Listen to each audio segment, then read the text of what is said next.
From advertising to software as a service to data. Across all of our programs and clients, we've seen a 55 to 65% open rate. Getting brands authentically integrated into content performs better than TV advertising. Typical lifespan of an article is about 24 to 36 hours. If we're reaching out to the right person with the right message and a clear call to action, then it's just a matter of timing.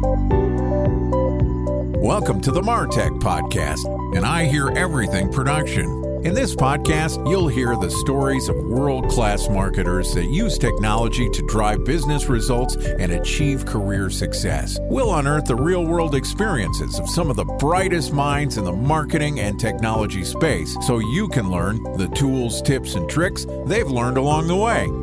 Now here's the host of the MarTech Podcast, Benjamin Shapiro. Welcome to the MarTech Podcast. I'm your host, Benjamin Shapiro, and today we're going to talk about what made the leading omni-channel performance marketing platform refresh their company's name. Joining us is Keely Jeppson, who is the Vice President of Engagement at Fetch, which is America's #1 rewards app and leading consumer engagement platform. And in addition to providing us with our guest today, Fetch is also a sponsor of the MarTech Podcast. So far this week, Keely and I have talked about the strategy behind rebranding Fetch, and yesterday we talked about implementing Fetch's B2C rebrand. Today we're going to talk about how the star of Mean Girls helped Fetch rebrand. All right, here's the last part of my conversation with Keely Jeppson, the Vice President of Engagement at Fetch. Keely, welcome back to the MarTech Podcast. Thanks so much for having me. Always good to have you here. Always a pleasure to talk to one of our sponsors. And I'm excited to continue our conversation and hear about something that I think is really interesting when it comes to your rebranding story. So far this week, we talked about the reason for Fetch rebranding. The company went beyond just a rewards platform to more of a commerce engagement solution. It's a fun way for consumers to understand what their buying behaviors are. There's a B2B component as well. And implementing your rebrand was something that touched not just, the design and logo, but really the idea and focus and mission of the company, how you reflect your brand to the world. Now, I think what's really interesting about the Fetch rebrand story is the way that you announced the rebrand to the world. Talk to me a little bit about your announcement or the way that you informed your consumers and prospects about your rebranding. Yeah. So as you touched on, our repositioning came to life through the core product experience, our design systems, through our voice. But we still had this essential job of announcing our name change from Fetch Rewards to Fetch. And that is where Daniel Franzese came in. So Daniel Franzese played the iconic role of Damien in Mean Girls. And when we decided it was time to announce our name change, we wanted to do it in a way that was celebratory and fun for our users. So we landed on riffing on the iconic quote from Mean Girls to tell the world that Fetch happened. Fetch happened is succinct, it's triumphant, it immediately felt right. So we partnered with Daniel, who nods to that role playing Damien, and he helped us bring this story to life. All right, you're going to have to catch me up here. I'm a 42-year-old man, Mean Girls, starring Lindsay Lohan, Rachel McAdams, Tina Fey. Mm-hmm. I'm not super familiar with the entire cast. Daniel Franzese had a iconic line, and it was that Fetch happens. Fetch happens. So one of the characters is trying to make the word fetch a cool word. She says, "That's so fetch, that's so fetch." And one of the central characters, Regina George, says, "Stop trying to make fetch happen. It'll never happen." So we came forward and told the world, Fetch did happen. So we riffed on this very iconic line, and we were also able to create this spot with Daniel that had these Easter eggs kind of woven throughout, all surrounding the Mean Girls film. So some of those Easter eggs range from culturally iconic references all the way down to some really deep cuts for the mega fans. But it was really fun and was received really well by users. All right, so Fetch happened. I'm looking here. There's a YouTube video, Make Fetch Happen, promoted by Fetch a month ago. You work with the talent. You make this video. Talk to me about syndication and how was the message received? How did you make more of it other than just publishing a YouTube video?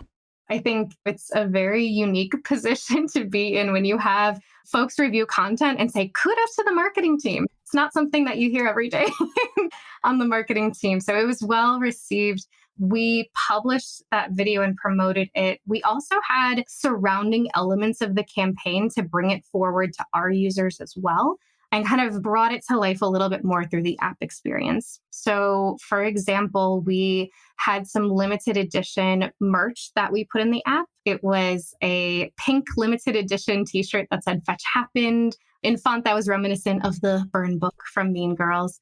And we also showcased a number of coinciding offers, the So Fetch picks, and they were all tied to elements from the movie. So, for example, we had toaster strudels for Gretchen Wiener's father, who invented them. We had Sargento cheese for Regina's cheese fries. And I think some of those supporting elements helped really bring that story to life for our users and get them excited. It also delivered tangible value back to our users in the form of offers and giveaways, which I think helped make the campaign really special. And it was important for us to give back to our users as part of this celebration, because at the end of the day, it really was our loyal, amazing users who made Fetch happen.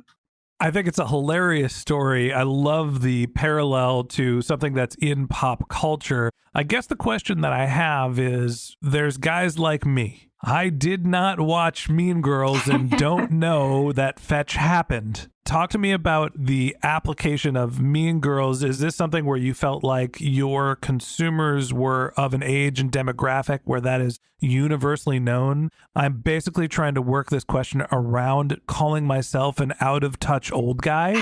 But is this something that I should have known about? And does everybody else know that Fetch happened and I'm just out of the loop? Or is this something that was meant to be targeting for your consumers specifically? No, it's a good question. And it's something that we spent a lot of time thinking about. You're going to call me old and out of touch, aren't you? Damn. I'm not. Not in those words. No, we went round and round on this, whether we were choosing a reference that was too limiting, that it wouldn't appeal to everyone or wouldn't be understood by everyone. And I think we felt some confidence around the fact that the spot itself and the phrase "Fetch happened" could stand on its own, even if you had never seen Mean Girls. So I think we crafted it in such a way that it could appeal to a larger audience, but for the right person, it would hit different. It would be a really, really fun spot. I on mute watched the video while we were chatting here. The production quality is wonderful. The guy looks hilarious. I have no idea all the little Easter eggs that are in there. And again, old and out of touch. What can I tell you? As you wrap up the story of the rebrand and you talk about the implementation, once you have this viral video, once you have this sort of, for me, relatively nuanced message that's applicable to the entire consumer base, but very special for a segment of it, what's the plan for your go-to-market beyond just, great, we've got this video, we push it out to our email list, we send it to some PR agents? How do you make Fetch happening an ongoing marketing channel as opposed to just the announcement of the rebrand? I think we pretty intentionally thought about this campaign as a moment in time activation. This was about telling the world that we dropped rewards, but now kind of the next phase that we're in is focusing on how we continue to position ourselves as the world's greatest engagement platform. So that continuation of investing in some of our product features that help bring that to life. And it's continuing to design our voice and our design systems to reflect that change. So I think what we did with Mean Girls was fun, but it truly was this moment in time activation to tell the world our name change. But now we are moving on to bigger and better things. Here's my takeaway.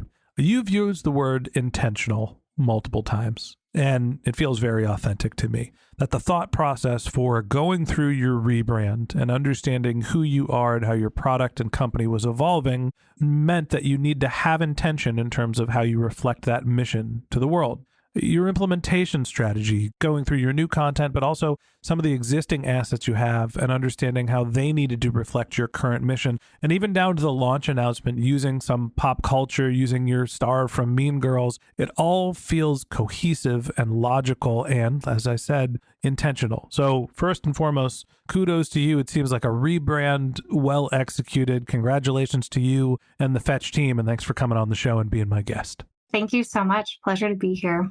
All right. And that wraps up this episode of the MarTech Podcast. Thanks for listening to my conversation with Keely Jeppson, the Vice President of Engagement at Fetch. If you'd like to get in touch with Keely, you can find a link to her LinkedIn profile in our show notes, or you can visit her company's website, which is fetch.com. That's FETCH.com. No rewards anymore, just fetch.com. Fetch happens.